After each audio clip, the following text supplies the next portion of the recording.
তাহলে আমরা এতটা শিখলাম। এবার এলসিআর বর্তনী যে কোনো আগে যে এমনি নর্মাল যে আমাদের সার্কিট গুলো হয়, এসি সার্কিট, বিশুদ্ধ ধারক যুক্ত বর্তনী, বিশুদ্ধ রোধ যুক্ত বর্তনী, বিশুদ্ধ আবেশক যুক্ত বর্তনী, বা এলসি বা সিআর বা এলআর, এই যে সার্কিট গুলো হয়, সার্কিট গুলোর থেকে এর মধ্যে কিছু এক্সট্রা জিনিস আছে। কি রকম বলছে, আমরা z ইকুয়াল টু কি লিখছি, এই root over R square plus omega L minus 1 by omega C এর হোল স্কয়ার লিখছি। তো আবার দেখবে আমরা কমপ্লেক্স নাম্বার করি, কমপ্লেক্স নাম্বারে আমরা যদি কখনো লেখা থাকে z equal to a plus ib, তখন তার ম্যাগনিটিউড বার করি, মান। তো মড ভ্যালু কি লিখি, root over a square plus b square, না, যেখানে আমার b টা একটা কাল্পনিক নাম্বার i এর সাথে গুণ আছে, যেখানে i মানে রুট ওভার মাইনাস 1। তাহলে এইটাকে ঘুরিয়ে এনে আমি এইভাবে প্রকাশ করতে পারি, z equal to r plus, আচ্ছা ফিজিক্সে i কে i লেখে না, i কে j লেখে, কারণ এখানে i মানে তো কারেন্টও বোঝায়, তো সেক্ষেত্রে এখানে j দিয়ে ডিনোট করব, j into omega L minus 1 by omega C, মানে এখানে r টা হবে আমার রিয়েল পার্ট আর এই পুরোটা হবে আমার ইমাজিনারি পার্ট, দিয়ে z হচ্ছে একটা কমপ্লেক্স নাম্বার, প্রতিরোধকে আমি কমপ্লেক্স নাম্বারের আকারেও লিখতে পারি। ওকে, তো এখানেও দেখো আমরা সেই অ্যাঙ্গেল করি না, tan থিটা মানে b বাই a, দেখো এখানেও tan থিটা মানে হয়ে যাবে omega L minus 1 by omega C by r। Okay, এটা নরমাল। নেক্সট বলছে, যদি এই সার্কিটে v পরিমাণ বিভব প্রভেদ কাজ করে থাকে, কত বিভব প্রভেদ v, আগে ই ধরছিলাম এবার v তে যাই, অনেকক্ষণ ই নিয়ে হয়ে গেছে আর ভালো লাগছে না।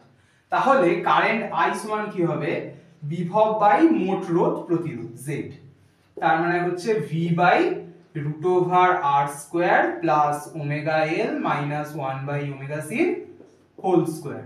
ওকে, এবার যদি এই বর্তনীটায় কারেন্ট ম্যাক্সিমাম করতে হয়, i কে কি করব, বাড়াবো, কারেন্টকে ম্যাক্সিমাম করতে চাইছি, তাহলে বিভবটা যদি কনস্ট্যান্ট থাকে তার মানে আমার z টাকে কি হতে হবে, মিনিমাম হতে হবে।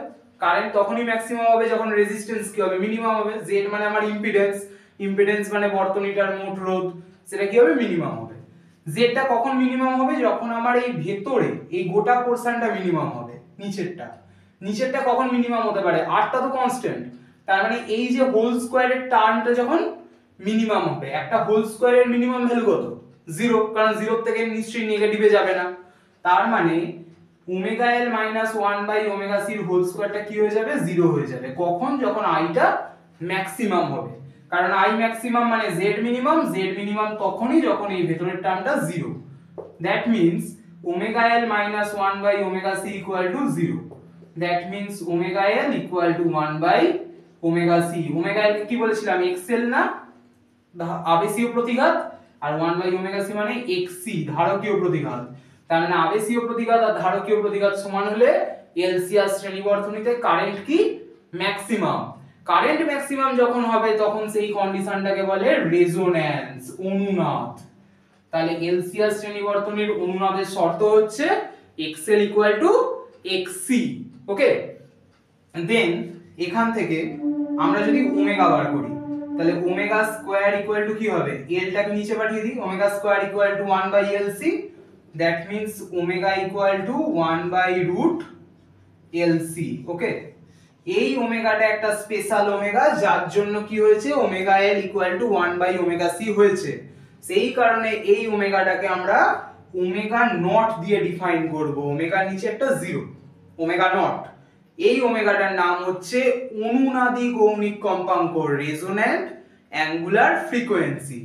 ওকে, তো যদি অনুনাদি কৌণিক কম্পাঙ্ক থাকে তার মানে একটা অনুনাদি কম্পাঙ্ক আছে, তখন এই ওমেগা নট এর জায়গায় আমরা 2 পাই f নট লিখতে পারি। আমার যদি অনুনাদি কম্পাঙ্ক f নট হয়, তাহলে কৌণিক বানাতে গেলে আমরা 2 পাই দিয়ে গুণ করি, তাহলে 2 pi f nought equal to 1 by root lc, that means এখান থেকে কি পাবো, f nought equal to 1 by 2 pi root lc। তাহলে আমি দুটো জিনিস পেলাম, ওমেগা নট হচ্ছে আমার 1 বাই রুট lc আর f নট হচ্ছে আমার 1 by 2 pi root lc। F নটটা হচ্ছে আমার অনুনাদিক কম্পাঙ্ক আর ওমেগা নটটা হচ্ছে আমার অনুনাদিক কৌণিক কম্পাঙ্ক। ওকে, এই গোটা জিনিসটাকে বলে এলসিয়াস শ্রেণীবর্তনের রেজোন্যান্স বা অনুনাদ।